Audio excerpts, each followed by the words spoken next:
3 अक्टूबर 2025 केरल में इडुक्की जिले के उदुमबन्नूर गांव में सुबह सुबह इस तालाब में गोताखोरों और पुलिस को कुछ तलाश करते देख गांव वाले सन्न रह गए। उन सबके मन में बस एक ही सवाल था कि आखिर यहाँ पर हुआ क्या है।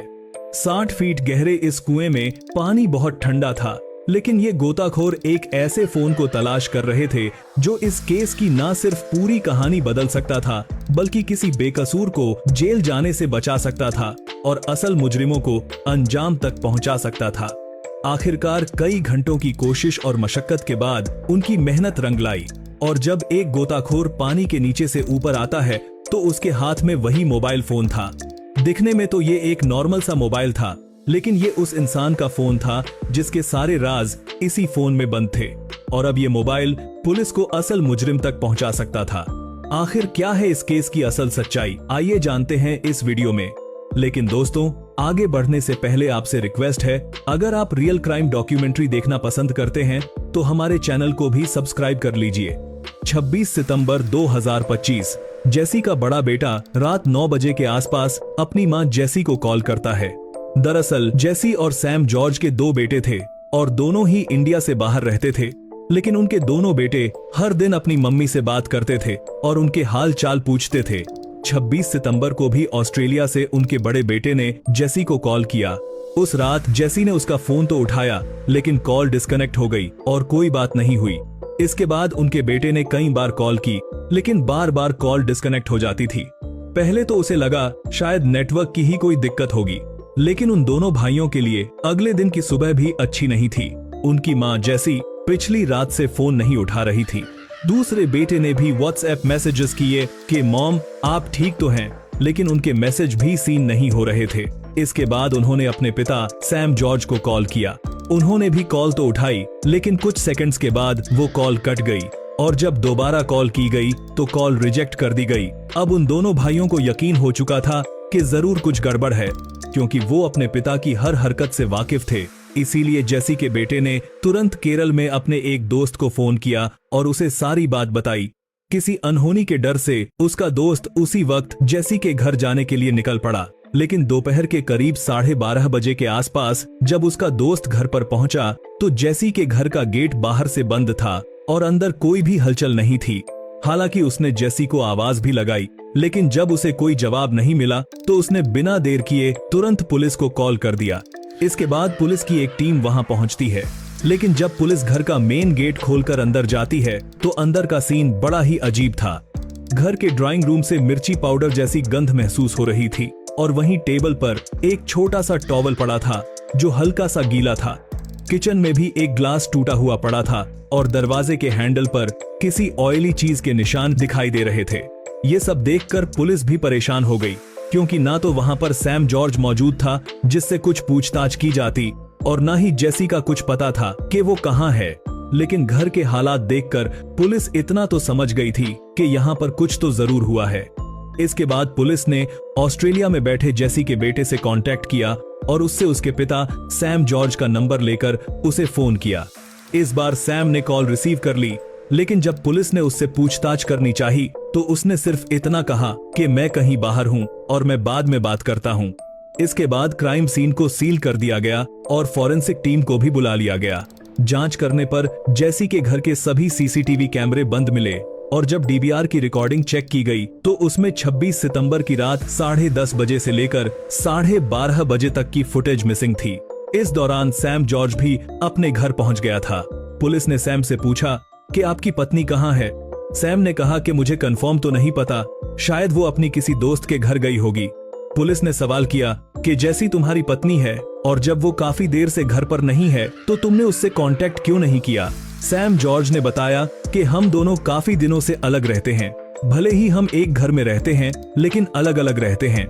पुलिस को सैम की बातें बहुत अजीब लग रही थीं, इसलिए 28 सितंबर की सुबह पुलिस ने उनके घर के आसपास लगे सभी सीसीटीवी कैमरों को चेक करना शुरू किया और जल्द ही पुलिस को एक सीसीटीवी फुटेज में 26 सितंबर की रात 11:42 पर सैम जॉर्ज की कार घर से बाहर निकलती हुई दिखाई देती है और 2:10 पर वही कार दूसरी साइड से कॉलोनी में वापस आती हुई दिखाई देती है।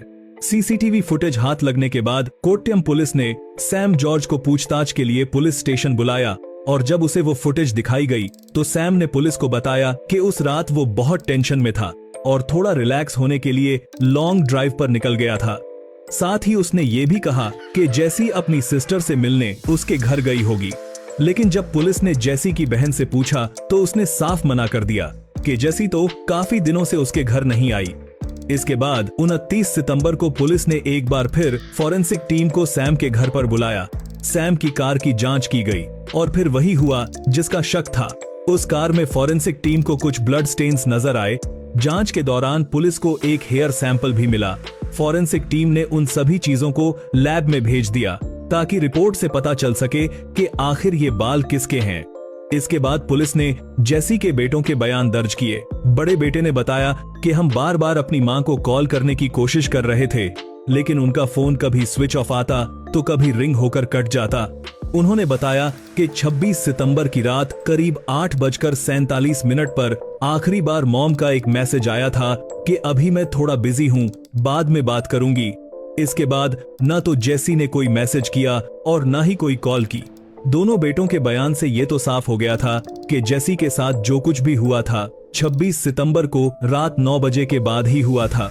इसके बाद पुलिस जेसी के मोबाइल को ट्रैक करना शुरू करती है। उसका फोन आखिरी बार एमजी यूनिवर्सिटी के पास एक्टिव पाया गया। पुलिस अभी तलाश कर ही रही थी, लेकिन तभी अचानक मीडिया में यह खबर फैली कि उडुमबन्नूर की घाटी में किसी महिला के कपड़े और चप्पलें मिली हैं। 2 अक्टूबर की सुबह पुलिस की एक और टीम उडुमबन्नूर इलाके में पहुंचती है। उस वक्त घाटी में गिद्ध मंडरा रहे थे, जिससे पुलिस को एहसास हुआ कि शायद नीचे कुछ है। इसके बाद पुलिस ने घाटी में उतरना शुरू किया। थोड़ी दूर चलने पर घनी झाड़ियों के बीच उन्हें लेडीज चप्पल, कुछ कपड़े और मिट्टी पर निशान नजर आए और जब वो लोग थोड़ा और आगे बढ़े तो वहां पर एक महिला की डेड बॉडी पड़ी थी। ये बॉडी किसी और की नहीं बल्कि सैम जॉर्ज की पत्नी जेसी की ही थी। उधर कई घंटे तक तलाश करने के बाद भी जेसी का फोन कहीं नहीं मिला, लेकिन तभी अचानक किसी पुलिस वाले की नजर एक छोटे से तालाब पर पड़ी, जिसे देखकर उन्हें कुछ अजीब सा एहसास हुआ और जब उनका शक गहराने लगा तो तुरंत गोताखोरों को बुलाया गया। कुएं का पानी करीब 40 से 50 फीट गहरा और ठंडा था, लेकिन गोताखोर बिना डरे पानी में उतर गए और कुछ देर बाद जब वे ऊपर आए तो उनमें से एक गोताखोर के हाथ में मोबाइल फोन था। यही वो सबूत था जिसमें जेसी की मौत का राज छिपा था। इसके बाद उस फोन को सील करके सीधे फॉरेंसिक लैब में भेज दिया गया और जब उसके डिलीटेड डेटा को रिकवर किया गया तो कई ऐसे राज सामने आए जिनसे पूरा केस ही सॉल्व हो गया। दरअसल 26 सितंबर की रात 11:42 पर जब सैम जॉर्ज लॉन्ग ड्राइव के लिए घर से निकला था, तब जेसी के मोबाइल की लोकेशन भी उसकी कार के साथ साथ इडुक्की रोड पर उडुमबन्नूर इलाके की तरफ जाते हुए दिखाई दे रही थी, जिससे साफ हो गया था कि उस रात लॉन्ग ड्राइव पर सैम के साथ जेसी भी थी। और सबसे अहम बात ये कि जेसी के मोबाइल फोन में कुछ ऐसे मैसेजेस भी मिले थे जो इस तरफ इशारा कर रहे थे कि जेसी का कातिल कोई और नहीं बल्कि उसका पति सैम जॉर्ज ही है। असल में जेसी ने अपनी एक दोस्त को मैसेज किया था कि घर में काफी ज्यादा टेंशन का माहौल है और मेरा पति बहुत ही अजीब बर्ताव कर रहा है, मुझे उससे बहुत डर लगने लगा है। उस मोबाइल फोन से मिले ये सारे सबूत इस केस को सॉल्व करने में बहुत अहम साबित हुए। लगातार पूछताछ, पुलिस की सख्ती और सारे सबूत सामने आने के बाद सैम जॉर्ज भी टूट जाता है और फिर इस वारदात की एक ऐसी भयानक सच्चाई सामने आती है जिसे सुनकर हर कोई हैरान रह गया। घर वालों के बयान और पड़ोसियों से पूछताछ करने पर पता चलता है कि सैम जॉर्ज शादी से पहले भी कई लड़कियों के साथ रिलेशन में था। वो देर रात तक घर से बाहर रहता था। उसके लिए तो ये सब बहुत आम था, लेकिन उसकी इन हरकतों की वजह से उसके घर वाले बहुत परेशान रहते थे। पढ़ाई खत्म होने के बाद सैम ने आईटी और टेक्निकल प्रोजेक्ट्स में काम करना शुरू किया। कुछ ही सालों में सैम पूरी तरह से सेटल हो गया। उन्हीं दिनों उसकी मुलाकात जेसी से हुई।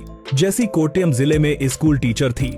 इसके बाद वो दोनों अक्सर मिलने लगे और धीरे धीरे एक दूसरे को पसंद करने लगे।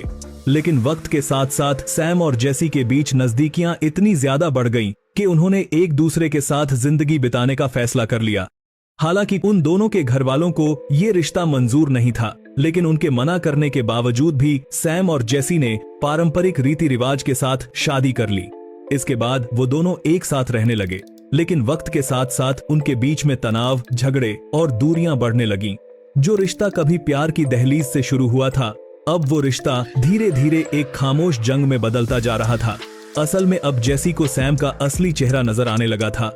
सैम अब भी कई लड़कियों के साथ रिलेशन में था। पहले तो वो अपनी गर्लफ्रेंड से बाहर मिला करता था, लेकिन हद तो तब हो गई जब उसने लड़कियों को घर पर ही बुलाना शुरू कर दिया। जेसी को अब सैम के साथ रहने में घिन आने लगी और फिर एक दिन उसने फैसला किया कि अब वो सैम के साथ नहीं रहेगी। इसके बाद जेसी ग्राउंड फ्लोर पर और सैम फर्स्ट फ्लोर पर रहने लगा। कुछ दिनों तक ऐसे ही चलता रहा, लेकिन एक पत्नी अपने ही घर में अपने पति को हर रोज एक नई लड़की के साथ भला कब तक बर्दाश्त कर सकती थी। आखिरकार एक दिन जेसी ने सैम को बोल ही दिया कि अब मुझे तुम्हारे साथ नहीं रहना, मुझे डिवोर्स चाहिए। ये बात सुनकर सैम भड़क गया, क्योंकि वो जानता था कि अगर उसने तलाक दे दिया तो उसे एलिमनी भी देनी पड़ेगी, और जिस घर में वो दोनों रहते थे उस घर में भी जेसी का कंट्रीब्यूशन ज्यादा था। सैम जॉर्ज सोचने लगा कि अगर जेसी ने डिवोर्स फाइल कर दिया तो उसका घर भी छिन जाएगा और वो रोड पर आ जाएगा। और जब बात हद से ज्यादा बढ़ी तो सैम ने सोचा कि क्यों ना जेसी को ही रास्ते से हटा दिया जाए। वो मौके की तलाश में रहने लगा और 26 सितंबर 2025 की रात उसे वो मौका मिल गया।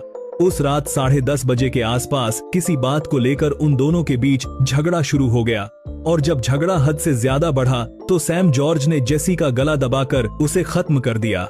इसके बाद सैम ने जल्दी जल्दी में सारे सबूतों को मिटाने की कोशिश की। उसने 26 सितंबर की रात 10:30 बजे से लेकर 12 बजे तक के सारे सीसीटीवी फुटेज को भी डिलीट कर दिया। इसके बाद उसने जेसी की डेड बॉडी को कार में डाला और घर की सारी लाइटें बंद करके रात 11:40 के आसपास वो जेसी की बॉडी को ठिकाने लगाने के लिए निकल पड़ा। करीब 60 किलोमीटर ड्राइव करने के बाद वो उडुम्बन्नूर इलाके में पहुंचा। सैम कार को एक खाई के पास रोकता है। इसके बाद उसने जेसी को गाड़ी से बाहर निकाला और उसे गहरी खाई में फेंक दिया, लेकिन उसने जेसी का मोबाइल अपने पास ही रख लिया था। और जब वो वापस आ रहा था तब उसने जेसी का मोबाइल भी एमजी यूनिवर्सिटी के पास एक गहरे तालाब में फेंक दिया, ताकि पुलिस फोन की लोकेशन को ढूंढती रहे और जेसी की सही लोकेशन तक पहुंच ही ना पाए। लेकिन कहते हैं कि क्रिमिनल चाहे कितना भी शातिर क्यों ना हो, आखिरकार वो पकड़ा ही जाता है। सैम के साथ भी वैसा ही हुआ। उसकी सारी प्लानिंग धरी की धरी रह गई और वो पकड़ा गया। इसके बाद पुलिस ने सैम जॉर्ज को कोर्ट में पेश किया, जहां से उसे जेल भेज दिया गया। हालांकि ये केस अब कोर्ट में चल रहा है और अभी कोर्ट का फाइनल डिसीजन आना बाकी है। इस वीडियो को लास्ट तक देखने के लिए दिल से थैंक यू। अगर आप डॉक्यूमेंट्री वीडियो देखना पसंद करते हैं तो हमारे चैनल को भी सब्सक्राइब कर लीजिए। मिलते हैं नेक्स्ट वीडियो में, तब तक के लिए जय हिंद।